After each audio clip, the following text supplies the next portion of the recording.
আসসালামু আলাইকুম ওয়া রাহমাতুল্লাহি ওয়া বারাকাতুহু। কি অবস্থা সবাই, কেমন আছেন? আশা করি আপনারা সকলেই ভালো আছেন।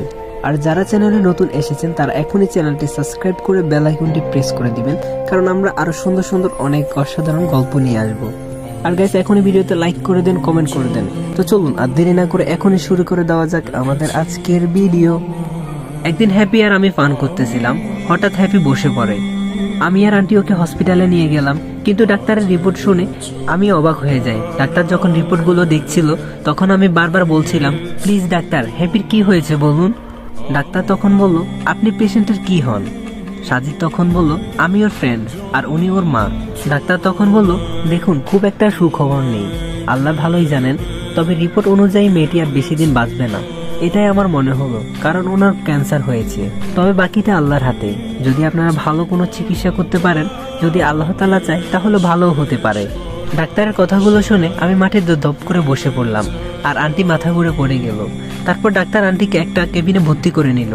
একটু পরে ডাক্তার আমাকে ডাকলো আর বলল, ও পজিটিভ রক্তের দরকার। তারপর সাজিদ বলল, আচ্ছা, তাহলে আমার রক্তের গ্রুপটা আপনি চেক করে দেখতে পারেন, যদি আমার রক্তের গ্রুপ ও পজিটিভ হয় তাহলে আমিই দিব। ডাক্তার তখন বলল, আচ্ছা ঠিক আছে, তাহলে আমার সাথে চলুন। এরপর আমি ডাক্তারের সাথে গেলাম ভিতরে যাওয়ার পর আমার থেকে রক্ত নিল পরীক্ষা করার জন্য। আর আমাকে একটা নার্স বলল, আপনি একটু বাইরে অপেক্ষা করুন, তারপর আপনাকে জানানো হবে। তাই আমি বাইরে অপেক্ষা করছি রিপোর্টের জন্য। তারপর ওই ডাক্তার এসে বলল, আপনার তো বি পজিটিভ, তাহলে এখন কি করবেন? আমি তখন বললাম, আচ্ছা, আপনাদের এই হসপিটালে কি কোনো রক্ত নেই? যদি আপনি একটু খবর নিয়ে দেখতেন তাহলে ভালো হতো। তারপর ডাক্তার বলল, আচ্ছা ঠিক আছে, আমি খোঁজ নিয়ে দেখছি, আর আপনিও একটু খেয়াল করে দেখবেন কোথাও পান কিনা। সাজিদ তখন বলল, আচ্ছা ঠিক আছে, আমি তো অবশ্যই খবর নিব, আর আমি দেখছি কোথাও পাই কিনা। তারপর ওই ডাক্তার সেখান থেকে চলে গেল। তারপর আমি বেরিয়ে পড়লাম ব্লাডের সন্ধানে, কিন্তু কোথাও পেলাম না। অনেক খোঁজাখুঁজি করেছি, তাছাড়া আমার কোনো এখন বন্ধু বান্ধবের সাথে কথা হয় না, না হয় ওদের থেকে হলেও ম্যানেজ করে নিতাম। আর আমি তো এখানে অচেনা একটা জায়গায়, আমাকে তেমন কেউই চেনে না, আর আমারও তেমন কারোর সাথে পরিচয় নেই। এসব কথা ভাবতে ভাবতে আমার চোখ দিয়ে পানি পড়া শুরু করলো। যারা আমার জীবন দিল, বিপদের দিনে আমার পাশে থাকলো, আমি তাদের জন্য কিছুই করতে পারলাম না। আমার এখন একটা কথা খুব মনে পড়ছে, যেদিন আমি বাসা থেকে বের হয়ে চলে এসেছি, ক্ষুধার জ্বালায় পানি খেয়েছি, এই মানুষগুলোই তো আমার পাশে ছিল। আজ তাদের এত বড় বিপদে আমি কিছুই করতে পারছি না, কিন্তু আমার ওনাদের জন্য কিছু না কিছু করতেই হবে, কারণ আমার যেমন ওনারা ছাড়া কেউ নেই। আমার ফ্যামিলি বলতে ওনারা, আমাকে যেই করে হোক আমাকে রক্তের ব্যবস্থা করতেই হবে। এই কথাগুলো ভাবতে ভাবতে আমার মাথাটা ব্যথা শুরু করে দিয়েছে। ঠিক এমন সময় কারোর কণ্ঠে থমকে গেলাম, আর পিছন থেকে একটাই শুধু ডাক শুনলাম, সাজিদ, তুই এখানে? পেছন ফিরে তাকিয়ে আমি অবাক হয়ে যাই, কারণ ও মেঘলা ছিল। মানে হচ্ছে আমার খালাতো বোন মেঘলা। আগের থেকে কেমন জানি দেখতে পাল্টে গিয়েছে, কারণ অনেকদিন পর তাকে দেখলাম, হয়তোবা এই জন্য এমনটা লাগছে। কিন্তু আমি ওকে দেখে আমার মনের ভেতর শুধু ঘৃণাই আসছে।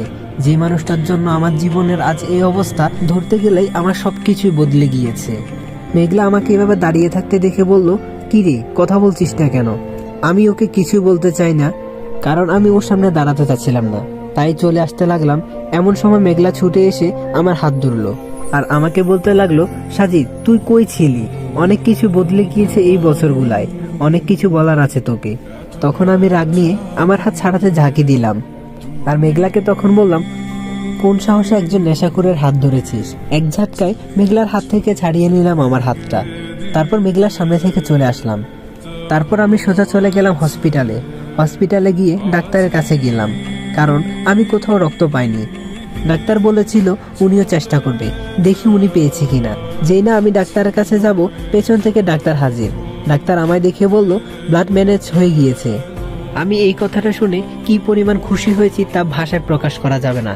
আর ডাক্তারকে বললাম, আপনাকে অনেক অনেক ধন্যবাদ, আপনি যদি আজকে আমাদের উপকার না করতেন তাহলে কি যে হতো আল্লাহ ভালো জানে। ডাক্তার তখন বলল, আরে না, এমন করে বলবেন না, আসলে আল্লাহ তাআলা হয়তো কপালে ভালো কিছু রেখেছে, এই জন্য পেয়েছি। আর তাছাড়া আমি তো ডাক্তার, আমার কাজই হচ্ছে মানুষের সেবা করা। মানুষের সেবাই যদি না করতে পারি তাহলে আমি কেমন ডাক্তার?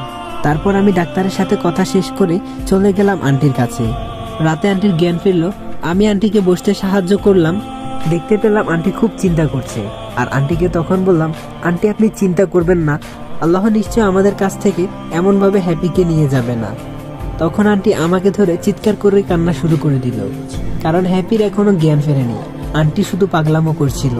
হ্যাপির এমন অবস্থা দেখে আমার ভিতরটা ফেটে যাচ্ছে, কিন্তু আমি সেটা কাউকে বোঝাতে পারছি না।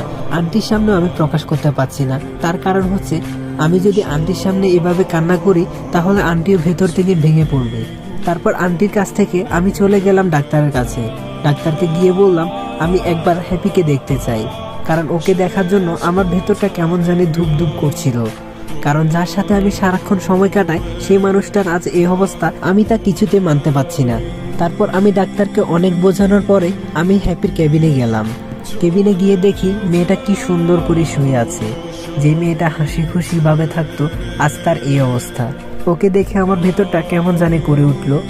ওকে দেখে ভাবতে লাগলাম, প্রথমে কতই না ঝগড়া হলো, তারপর এই মেয়েটা আমার জীবনটা পুরোটা চেঞ্জ করে দিল। তার কারণ হচ্ছে আমার পড়াশোনা, আমার যাবতীয় যেই জিনিসটাই হোক না কেন আমার পাশে সবসময় ও ছিল। সত্যি বলতে মেয়েটা মনের দিক দিয়ে অনেক ভালো। তারপর আমি ওর কাছে গিয়ে ওর হাতটা ধরলাম, আর আমি তাকে বলতে লাগলাম, আমাকে বাঁচতে শিখিয়ে নিজেই চলে যাচ্ছিস, এত স্বার্থপর তো তুই ছিলি না। তুই না বলেছিলি সব সময় আমার পাশে থাকবি, আমার ভালো সময় খারাপ সময় তুই আমার সাথে থাকবি, তাহলে তুই কেন এমনটা করছিস? এসব কথা বলতে বলতে কখন যে আমার চোখ দিয়ে পানি চলে আসলো তা আমি নিজেও জানি না।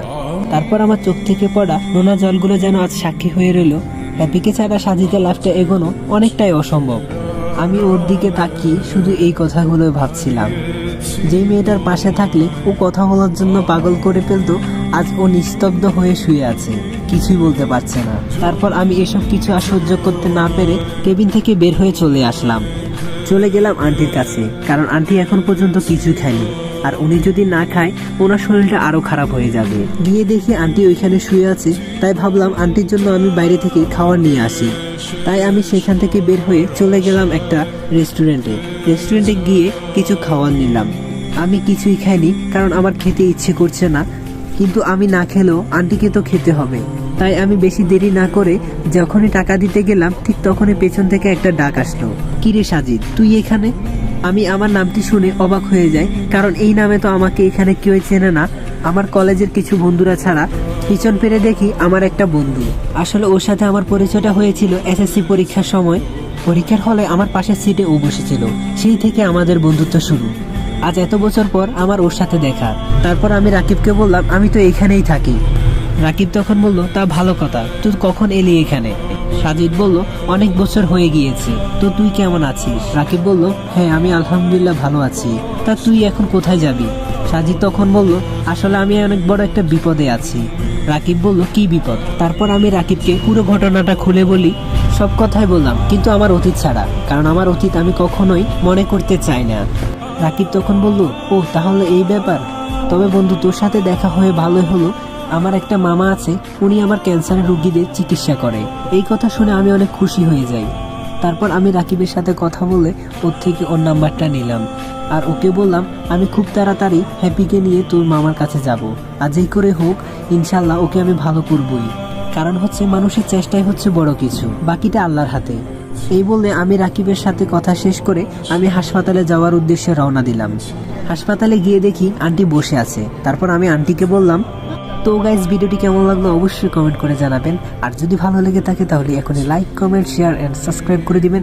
আর যদি নেক্সট পার্ট খুব তাড়াতাড়ি চান তাহলে এখনই বেশি বেশি করে কমেন্ট করবেন, আর আমি চেষ্টা করবো আপনাদের মাঝে খুব ভালো ভালো গল্প দেওয়ার।